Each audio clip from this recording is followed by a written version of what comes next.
Hey everyone, Leo Bond here. I'm back again today with another video review, and this time it's of the WPL C24, which is a 1/16 scale 4-wheel drive pickup truck, so basically an off-road truck, which is a radio-controlled vehicle that was sent in for review by Banggood.com. So a big thanks goes out to Banggood for sending this thing along for us to check out, and I will provide a link to it in the description box below just in case you want to check it out later on. But anyway, what we're going to do here in the video is we'll take a close-up look at the truck, we'll run through a few of its key features and specs, and we'll also see it in action, so that by the end of the video you should have a pretty good idea what you think, and I will let you know my opinion on it as well. But honestly, I probably wouldn't have agreed to review it if I didn't actually expect to like it. But anyway, the first thing that I noticed about this truck when it came in was the impressive amount of detail pretty much all over it. It's really cool looking. It's got tons of molded in components and also several little bits and pieces that you can attach to the truck or not, depending on what you decide. For example, there's windshield wipers, there's side running boards, there's a forward facing air intake snorkel system, and several other little odds and ends as well. And there's even a truck bed cover or cap, you know, the three-dimensional type that has little windows on the sides and the back. The ones in the back actually open too. That's pretty cool. Now, you can put that cover on or leave it off. I kind of prefer to leave it off myself, but it is nice to have the option.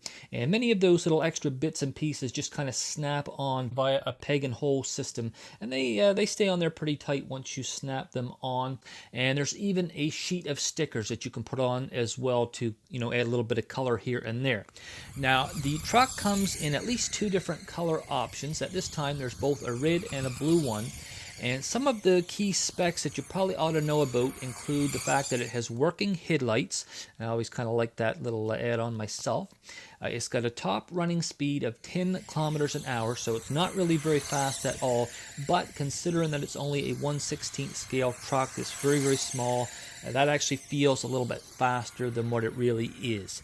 And honestly, this thing is pretty much meant more for climbing than for speed anyway. It does have a pretty good amount of clearance on the bottom and some very nice off-road tires, so it definitely can get into and out of some pretty interesting places. You know, nothing too extreme, obviously, because it is small and it's not super powerful, but it is pretty impressive for its size. It has forward and reverse, left and right turns, pretty much what you would expect. Now, it is quite loud. It makes sort of a high-pitched squealing sound as it drives, and you can tell that pretty much from the footage of it driving.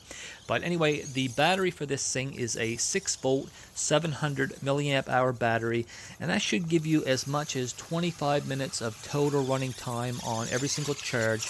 And I didn't exactly time that out, you know, myself for accuracy or anything, but it did pretty much feel like it was lasting about that long whenever I took it out and tested it. So not really too bad on the battery side of things, and it only takes a couple hours to charge up in the first place. There's actually a USB charging cord included for that.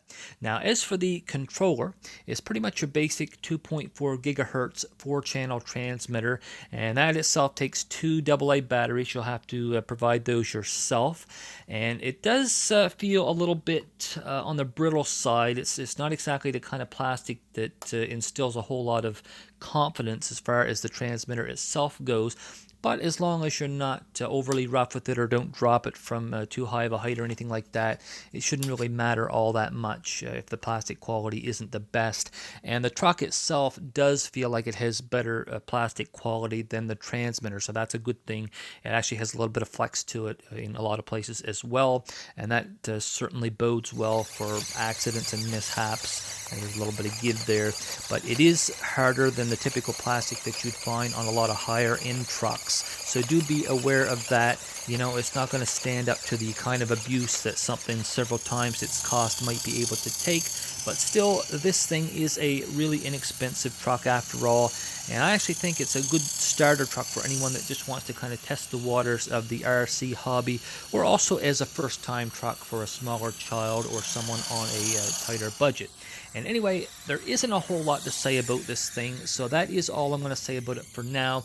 But I do think it's worth picking up if you're interested in the RC hobby, so that is my final verdict. Now, if you enjoyed this video or found it useful, please give it a like or a share, and I will have more reviews coming along pretty soon. time. We're right on the brink of that really busy fall season where there's typically a whole lot of toys and tech gear and whatnot coming along to review. So stay tuned for some of that. Check back in from time to time if you like. Thanks for watching this time, and I'll see you soon.